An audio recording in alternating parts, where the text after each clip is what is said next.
নমস্কার, আমি দোহারের রাজীব।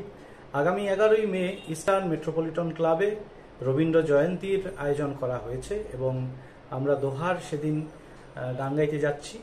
আমরা সেদিন আমাদের অনুষ্ঠানটিকে একটি বিশেষভাবে সাজিয়েছি।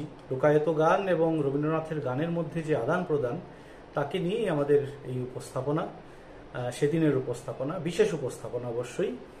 আর আমাদের অনুষ্ঠানের আগে বীরভূম থেকে দুই ভাই সাধু এবং কাঙাল, তারা অত্যন্ত গুণী শিল্পী, তারা তাদের সঙ্গীত পরিবেশন করবেন।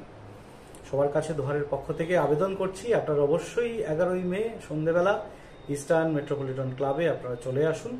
গোটা সন্ধেটা আমরা গানে বাজনায় চলুন একসঙ্গে আনন্দ মুখর করার চেষ্টা করি এবং আমাদের এই রবীন্দ্র জয়ন্তীকে উদযাপন করি। মনে রাখবেন, 11ই মে সন্ধেবেলা ইস্টার্ন মেট্রোপলিটন ক্লাবে সবার সঙ্গে দেখা হচ্ছে।